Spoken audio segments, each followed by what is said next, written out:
네, 안녕하세요. 저는 에듀캐슬에서 영어 전임을 맡고 있는 김미선이라고 합니다. 네, 에듀캐슬에서는 영어를 전임으로 하고 있고요. 그 다음에 스카이에듀 다들 아시죠? 스카이에듀에서 고등 내신 영어를 담당하고 있습니다. 자, 그러면 지금 이제 여기 오신 분들은 아무래도 기말은 이제 2주 정도, 2주? 열흘 정도밖에 안 남았으니까 기말 얘기든 아니면 그 다음에 1학년 1학기 내신 같은 경우는 잠깐만 이야기를 하고, 그러면 우리가 지금 코로나 때문에 방학이 2주 정도밖에 안 되잖아요. 이 2주 정도밖에 안 되는 방학이라도 어떻게 최대한 잘 이용을 해서 2학기 준비를 잘 하고 그 다음에 수능을 향해서 나아가야 하는가를 말씀을 드릴게요. 일단 첫 번째 펴보시면, 네. 그래서 제가 지금 여기서 영어 내신을 하고 있기 때문에 에듀캐슬에서는 영어 내신을 이런 식으로 진행합니다 라고 말씀을 드리고자 보여드립니다. 10스텝 영어 내신 공부법이라고 나와 있는데 옆에 고등 책방이라고 써져 있어요. 이 책 같은 경우에는 저랑 이제 동업을 하시는 다른 분 이렇게 두 명이서 같이 출판사를 열어서 전국적으로 이 워크북을 판매를 하고 있습니다. 실제로 네이버에 검색해 보시면 나오고요. 그래서 이제 총 10가지 스텝으로 진행을 하고 있어요. 스텝 1 같은 경우에는 당연히 필수적으로 어휘 암기를 시키고, 그 다음에 스텝 2가 그래마. 이게 고등학교 애들 각 단원마다 필수 어법이 다 정해져 있습니다. 애들 같은 경우에는 뭐가 나오는지 모르겠다 이렇게 얘기를 하지만 사실 단원마다 아이들이 꼭 알아야 되는 문법이 다 정해져 있거든요. 그래서 그것들을 개념을 한번 알아보고 그 다음에 심화 테스트까지 진행을 합니다. 그 다음에 스텝 3가 이제 텍스트거든요. 그래서 요거를 보고 같이 수업 듣고 필기하고, 특히 이런 필기 부분이 중요한 부분이 뭐냐면 대치동 같은 경우는 변형이 굉장히 많이 되어서 나와요. 그렇기 때문에 필기를 할 때 이 A라는 문장이 어떻게 B로 바뀌고 C로 바뀌고 D로 바뀌는지 변형을 되어져 나오는 거를 잘 필기를 해서 얘네들이 공부를 해야 되는 부분이거든요. 자, 그 다음에 넘겨보시면 스텝 4가 나옵니다. 이건 프랙티스 1인데요. 프랙티스 1은 이제 선택형이에요. 선택형은 사실 굉장히 쉬워요. 굉장히 쉬운데 아이들이 가장 놓치기 쉬운 부분, 제일 기본적인데 내가 가장 놓치고 있는 부분이 무엇인가를 첫 번째로 확인하는 단계라고 생각을 하시면 됩니다. 자, 그 다음에 두 번째로 넘어가면 프랙티스 2가 나오는데 여긴 빈칸이에요. 해석이 씨 빈칸 시험을 봐서 내가 해석 부분 보고 그 다음에 내가 빈칸을 채워야 되는데 내가 어떤 어휘가 부족하고 그 다음에 어떤 구문을 잘 못하는가 그거를 보는 연습이라고 생각하시면 되고, 그 다음에 프랙티스 3 같은 경우는 이제 어떤 거냐면 다 섞여 있어요. 대신 해석이 없고 영어 지문만 나와 있는데 선택형도 있고 그 다음에 빈칸형도 있고 그 다음에 이게 무슨 대시야? 이게 무슨 왓이야? 목적절은 어디서부터 어디까지야? 이 대명사가 가리키는 거 찾아서 써. 이런 모든 것들을 다 물어보는 것이 트랙 3라고 생각하시면 됩니다.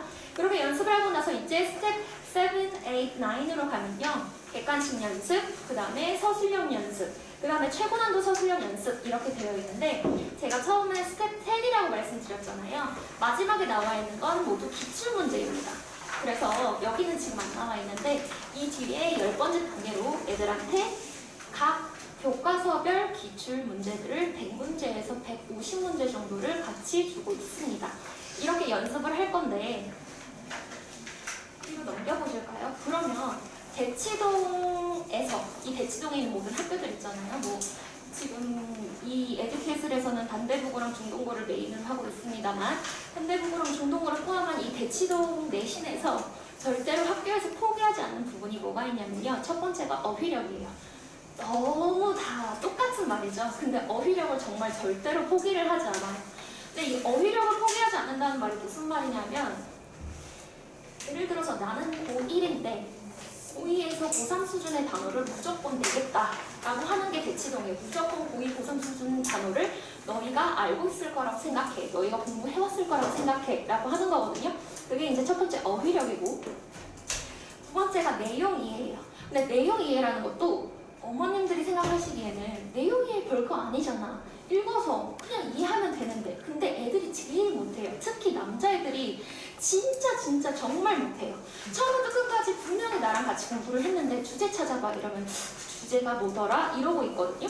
주제 문제 풀어라, 제목 문제 풀어라 너무 어렵대.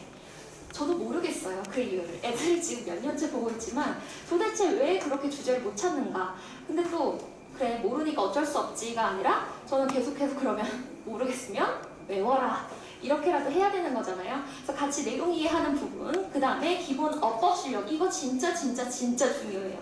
이게 되게 별거 아닌 것 같은데 이 동네에 있는 고등학교 선생님들은 얘네들이 어렸을 때부터 이미 영어 공부를 다 해왔다고 생각을 이미 하고 계세요. 그렇기 때문에 학교에서 우리가 가르쳐주지 않은 문법도 니네 어차피 다 알고 있는 거잖아. 그리고 니네 어차피 학원 가서 다 배워오잖아. 상관없잖아. 약간 이런 식의 태도를 많이 보이세요. 그렇기 때문에 기본 어법 실력이 굉장히 중요한데 되게 기본적인데 애들이 못해요. 왜? 우리도 다이어트 할 때 다 알잖아요. 밤 6시 이후로 안 먹어야지, 술 안 먹어야지, 조금만 먹어야지. 그러니까 사실 그거 제일 지키기 힘든 거거든요. 그 가장 기본적인 것들이. 그래서 이 가장 기본적인 것들 아이들이 가장 지키기 힘들어하는 겁니다.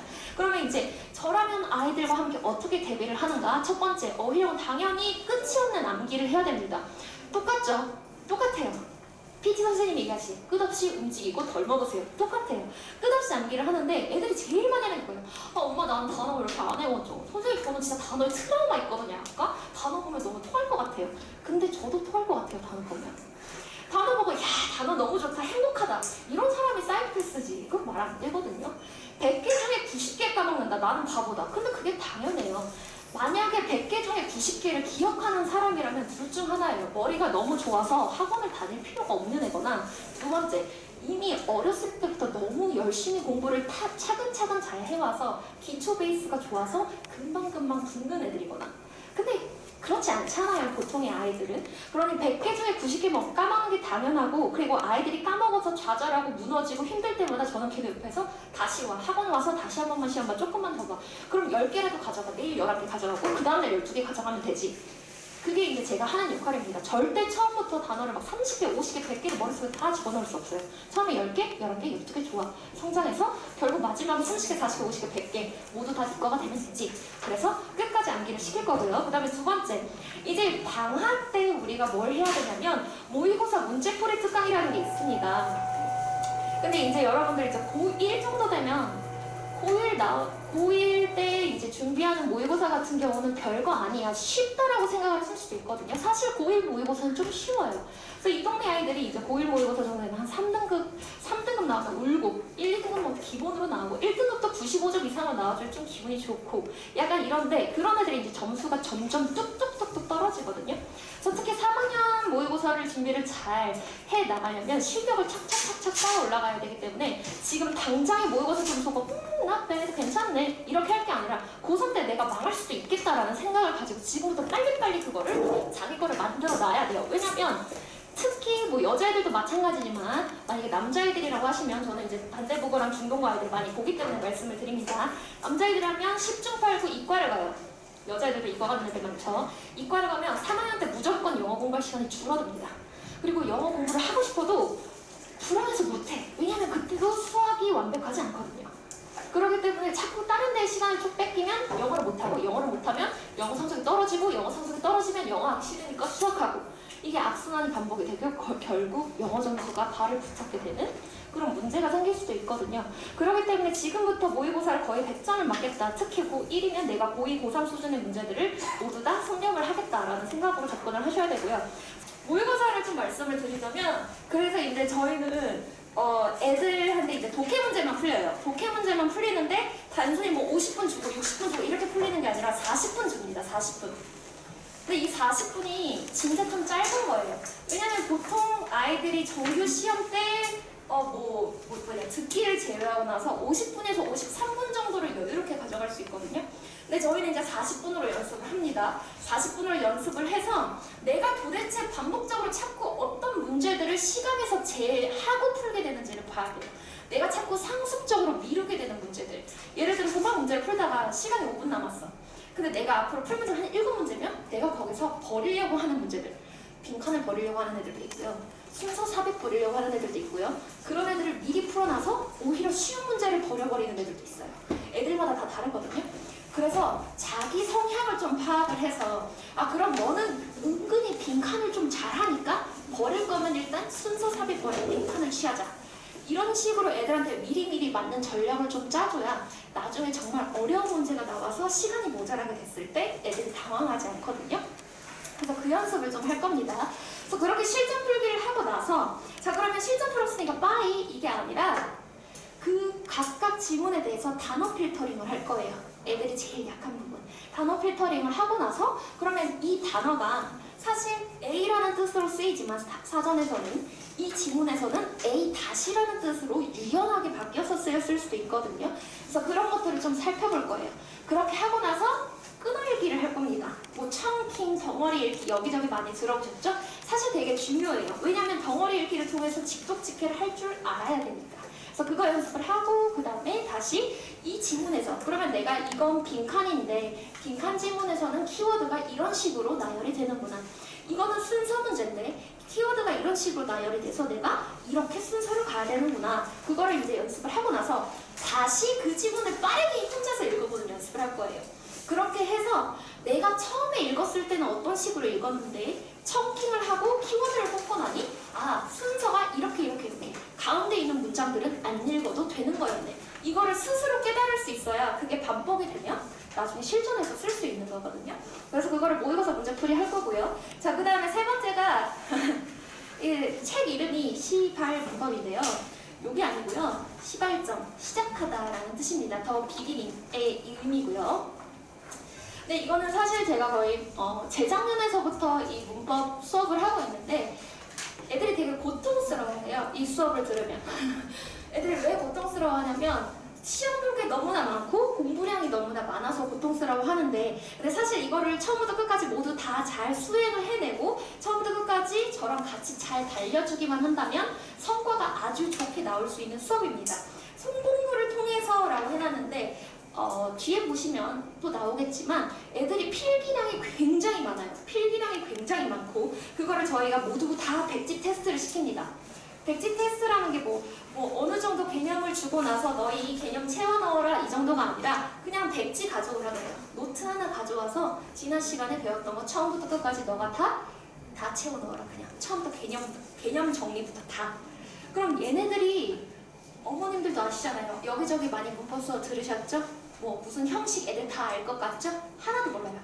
제가 물어보면 대답을 해요. 대답을 하는데 걔가 어디에 포함된 갈래인지를 몰라요. 근데 이 갈래끼를 모르면 얘네들은 이거를 어느 문장에 나와도 적용시킬 수 있는 능력이 없다는 거예요. 그냥 단편적으로 들은 거를 기억을 하는 거지 얘가 문장에서 어떻게 생각하는지 모르는 거예요. 그래서 우리는 이거를 문장에서 볼 수 있는 연습을 이 문법에서 할 겁니다. 그래서 이번에 이제 대치동 내신과 비교해서 얘네들이 이런 식으로 접근을 해야 된다라는 걸 말씀을 드렸고 이제 오른쪽에 나와 있는 경우에는 제가 단대랑 중등고 이번에 중간고사가 어땠었는가를 말씀을 드리는 거고요. 참고하실 분은 참고를 하시면 되겠습니다. 그럼 이제 그 다음 페이지 넘어가면 제가 그 표를 하나 써놨는데요. 그 표의 첫 시작이 이제 시발문법입니다. 그게 더 비기닝 오브 그래머고요. 거기서부터 시작하는 것이 가장 좋고 나머지 나와 있는 책 시리즈들은 이제 이 아이들이 그 다음 레벨로 올라갔을 때 어떻게 되는가 혹은 그 밑에도 제가 써놨지만 꼭 문법 다음에 무조건 뭐 독해를 가야 되고 그런 거는 없어요. 그 반의 성질을 따져봤을 때 혹은 그 반에 있는 어떤 아이들과 어떤 아이들 봤을 때 쟤랑 성질이 굉장히 비슷하고 쟤랑 성질이 비슷하다 하면은 야 너희들은 일단 이거 다음에 right now 영작으로 가자. 너희는 이거 다음에 좀 독해를 한 번 더 봤으면 좋겠다. 이런 식으로 애들한테 좀 짝 맞추어서 아이들한테 필요한 거를 연습을 시킬 거거든요. 하지만 모든 시작점은 일단 이 문법이고요. 그 이후에 영작을 더 중요시 여기는 방향으로 갈지 아니면 나는 구문 독해를 조금 더 할 수 있는 그 방향으로 갈지 거기를 보겠습니다. 그럼 오른쪽으로 이제 넘어가시면 그 문법책이 있습니다. 그 문법책이 있는데 이 수업은 문법 수업을 들어본 적이 있지만 스스로 구성하는 힘이 부족한 학생들을 위한 강의다라고 써놨는데 말 그대로입니다. 어디서 많이 들었어. 나 관계대명사 들어본 적 있고 나 어디선가 접속사 들어본 적 있다? 근데 문장 안에서 그게 나왔을 때 접속사가 무슨 역할을 하는지 안 보여 하는 아이들 스스로 구성을 못하는 아이들한테 구성할 수 있는 힘을 주는 거고요. 그래서 그걸 백지 테스트를 통해서 완벽히 체득을 합니다. 밑에 사진을 보시면 필기량이 굉장히 많죠. 이걸 다 시험 봅니다. 백지 테스트로. 그럼 이제 애들이 그래요. 아, 이번 시간 백지 테스트만 내가 견디고 나면 다음 시간 안 봐도 되겠지? 그런 거 없습니다. 시험 이거 다 볼 때까지 제가 계속 불러서 이거 시험 다 보게 합니다. 그래서 이거를 잘 다 쓰고 다시 공부하고 쓰고 다시 공부하고. 그럼 오늘은 만약에 내가 10%밖에 못 썼다? 오케이. 다음번에 와서 20% 쓰고 30% 쓰고 40% 쓰고 100% 될 때까지 네가 완성시켜 라고 하는 게 이 문법에서 중요한 거예요. 그렇게 하고 나서 그러면 이 문법을 공부를 할 때 그러면 이렇게 문법 개념만 하고 넘어가느냐? 그건 아니에요. 밑에 나와 있는 이제 문법 엑서사이즈들이 있거든요. 문법 엑서사이즈도 좀 풀어볼 거고요. 그 다음에 넘어가시면 어법 기출과제랑 위클리 과제물이라고 써져 있는 부분이 있습니다. 네, 어법 기출과제라고 써져 있는 부분이 그 밑에 나와 있는 거거든요. 그래서 A, B, C 선택형이 있고 1, 2, 3, 4, 5번 중에 틀린 거를 고르는 형태가 있어요. 근데 그거는 이제 난이도를 총 4개로 나누어서 A, A-B, A-E, B, C 이렇게 해서 제가 그 1, 2, 3 유형들을 모두 다 섞어서 애들한테 이제 제공을 하거든요. 그래서 이게 뭐 30문제씩, 60문제씩, 50문제씩 이렇게 풀 수 있도록 할 거고요. 그 다음에 이거를 이제 그 개념 수업을 들으면서 이 실전 기출을 조금 풀게 되면 얘네들이 자기들이 알아서 얘기를 해요. 쌤 반복적으로 나오는 문법이 따로 있다고. 근데 실제로 여기서 반복적으로 나오는 문법이 따로 있어요. 얘네들이 이 문제를 내는 사람들도 아무 문법이나 아무거나 가져서 내지 않아요. 절대 그렇지 않고 반복적으로 나오는 문법이 분명히 있기 때문에 걔네들을 좀 더 자세히 공부를 하고 그 다음에 걔네가 나왔을 때 그럼 정답을 무조건 뛰어들어서 찾느냐? 그게 아니라 정답을 찾는 또 지름길, 치트키가 또 있겠죠. 그런 것들을 좀 연습을 하겠습니다. 그 다음에 위클리 과제물이라고 하는 건 이제 오른쪽에 나와 있는 건데요. 위클리 과제물은 어떤 식으로 구성이 되어 있냐면 모의고사 한 회, 그 다음에 모의고사 유형의 10문제짜리를 5일치를 줍니다. 그게 데일리 테스트예요. 그래서 모의고사 한 회와 데일리 테스트 50문제 이렇게 이루어져 있다고 보시면 돼요. 이렇게 이루어져 있는데 사실 이 데일리 테스트나 아니면 모의고사 같은 경우는 일반적인 고1, 2, 3 그 수준보다 조금 높아요.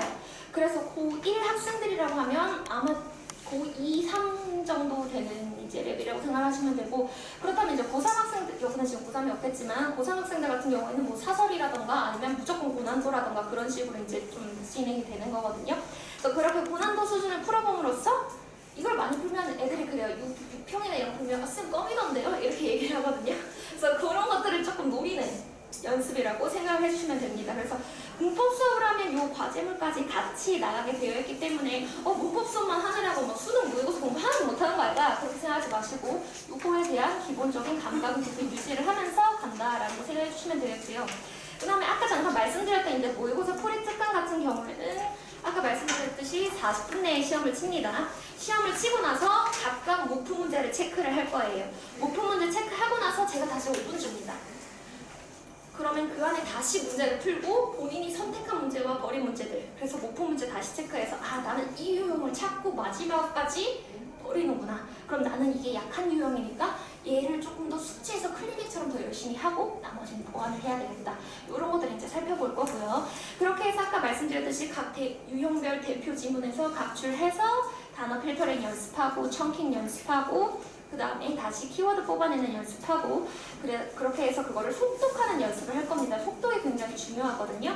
그래서 모의고사 풀이 특강을 할 때는 주 1회만 들으셔도 되고 주 2회를 들으셔도 되고 이번에 2주여서 주 2회 이렇게 진행을 하시는 것도 나쁘지 않다라고 저는 생각을 하거든요. 그래서 모의고사를 아직은 지금 모의고사는 너무 문제가 없어서 괜찮다라고 하신다면 괜찮지만 사실 아까도 말씀드렸듯이 지금 점수 잘 나오는 건 아무 소용이 없어요. 지금 점수 잘 나오는 건 아무 소용이 없고 계속 떨어지게 되어 있고 계속 흔들리게 되어 있기 때문에 그나마 여유가 있을 때 탄탄하게 준비를 해두는 게 좋겠다라는 말씀을 드리고요.